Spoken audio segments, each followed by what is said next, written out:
عزيزي المشاهد، ادعمونا بالضغط على اشتراك وفعل الجرس ليصلك كل جديد واضغط على جيم، وشكرا لكم.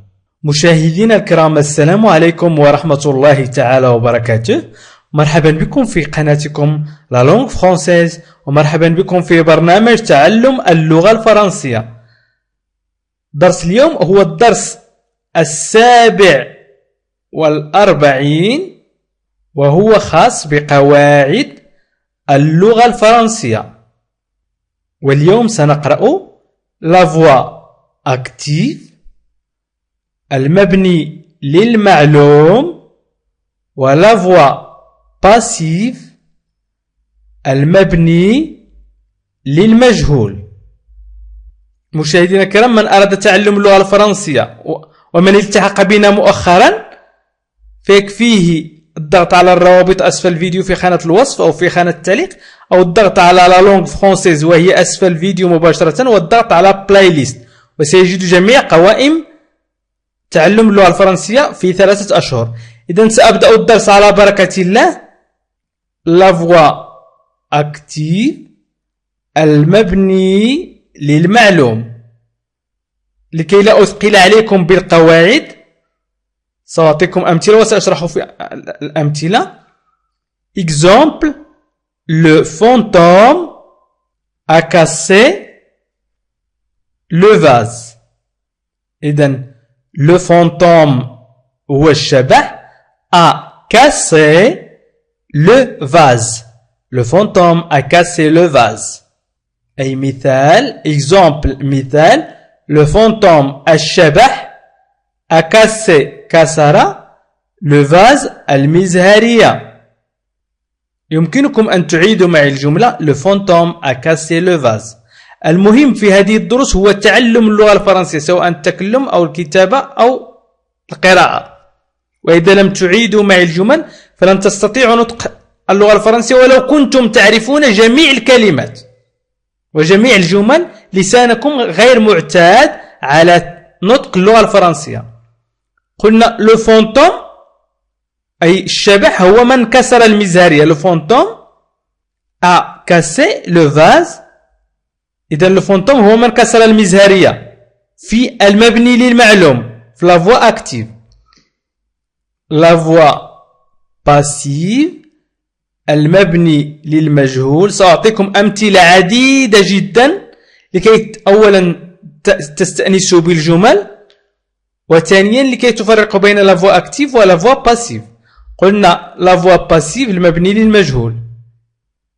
إكزامبل: نبدأ دائما ب le vase. Le vase a été cassé par le fantôme. Le vase a été cassé par le fantôme. مثال: كسرت المزهرية من قبل الشبح. إذن كسرت المزهرية من قبل الشبح. إذن هنا le fantôme a cassé le vase. Le fantôme a cassé le vase. الشبح كسر المزهرية. أو le vase a été cassé par le fantôme. كسرت المزهرية من قبل الشبح. إذن هنا لو فونتوم الذي قام بالفعل وهو الشبح في لا فوا أكتيف وضع في أول الجملة، وفي لا فوا باسيف الذي قام بالفعل أي الذي كسر لو فاز يأتي في آخر الجملة. وهذا هو الفرق البسيط بين المبني للمعلوم والمبني للمجهول. وغالبا ما نستعمل باغ. في المبني للمجهول نستعمل غالبا باغ. إذن سأعطيكم أمثلة وسيتضح لكم الأمر. Le plombier répare le robinet. Le plombier répare le robinet.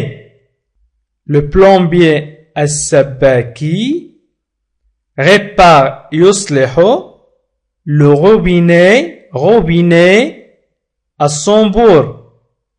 Le robinet وهو ذلك الشيء الذي نفتحه ليخرج الماء.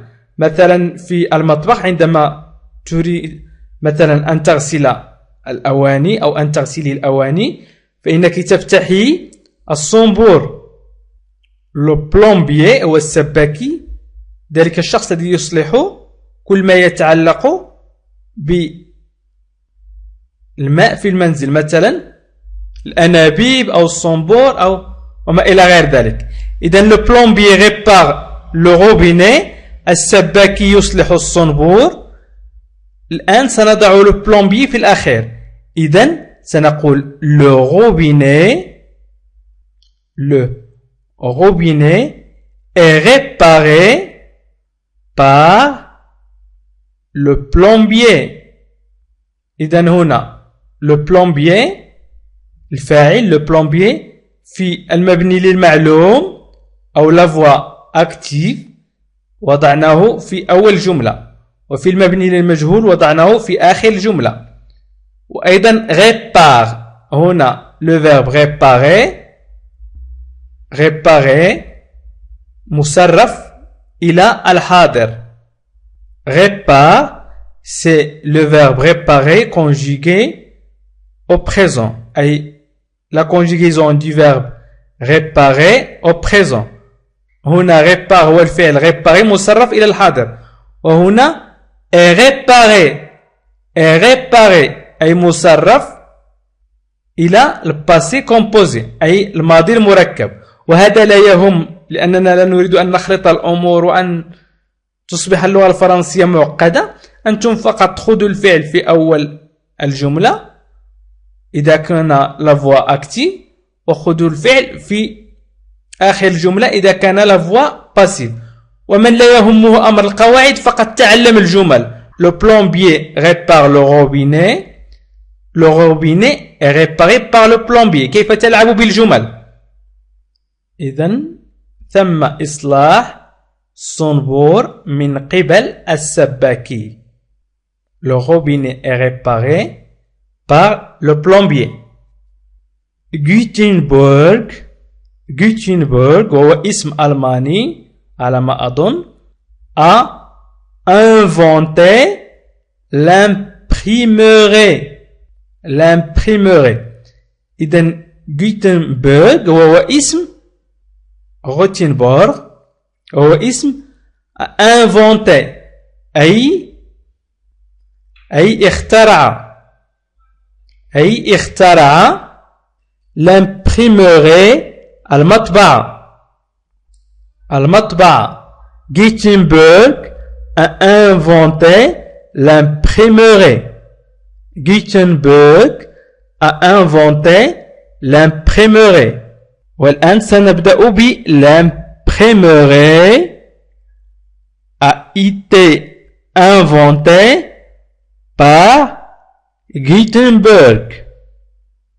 إذن آلة الطباعة عندما نريد طبع الأوراق أو نسخ الأوراق، سواء طباعة الكتب أو نسخ الأوراق، فإن نأخذ المطبعة أو الناسخة. وهذه المطبعة أو الناسخة صنعها غوتنبرغ، وهو أظنه عالم ألماني إذا كانت المعلومة صحيحة. إذن هنا غوتنبرغ في أول جملة، وهنا غوتنبرغ في آخر الجملة. L'imprimerie a été inventée par ثم اختراع المطبعة من قبل Gutenberg. Le serpent attaque le castor. Le serpent attaque le castor أي ثعبان يهاجم القندس. Le serpent attaque le castor الثعبان يهاجم القندس. Le serpent le castor أي تعلمتم حيوانين، اسم حيوانين في جملة واحدة. attaque يهاجم. إذن سنبدأ ب le castor في المبني للمجهول. Le castor est attaqué par le serpent.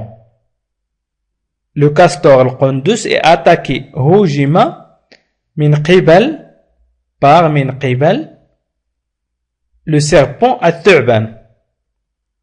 إذا لاحظتم أن le serpent الفاعل أي وضعناه في المبني المعلوم في أول جملة وفي المبني المجهول في آخر الجملة. attaque أصبحت attaqué أي كانت حاضر وأصبحت ماضي مركب.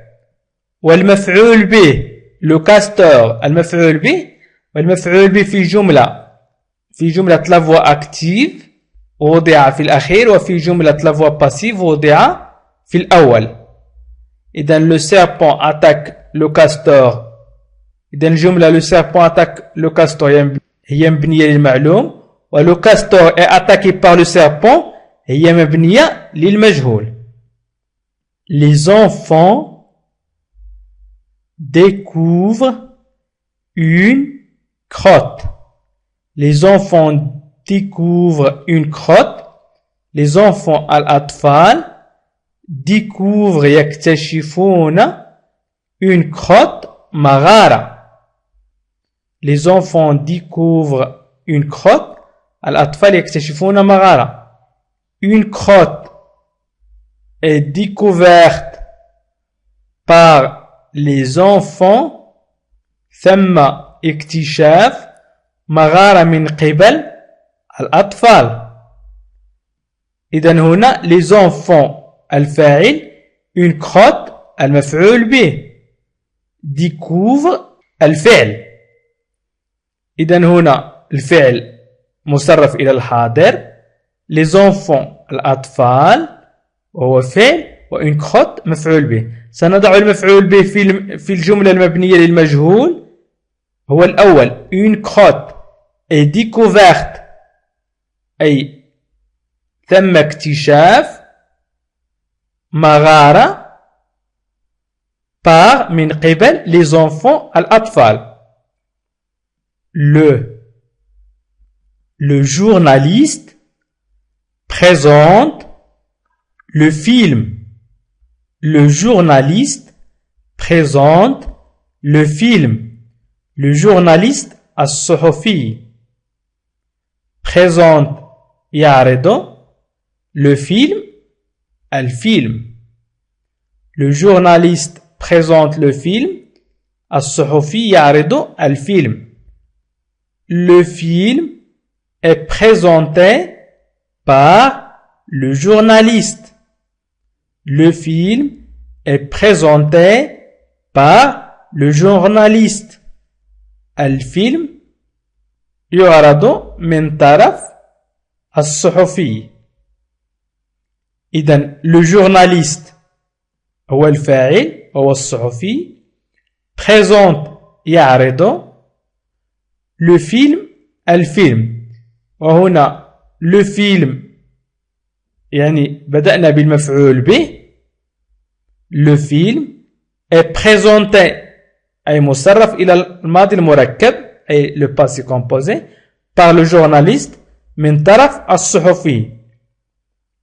إذن la voix active هو الفاعل والفعل والمفعول به. ولا voix passive هو المفعول به والفعل والفاعل. بهذا الترتيب يمكنك في أي وقت أن تجعل الجملة على شكل مبني للمعلوم la voix active وعلى شكل مبني للمجهول la voix passive.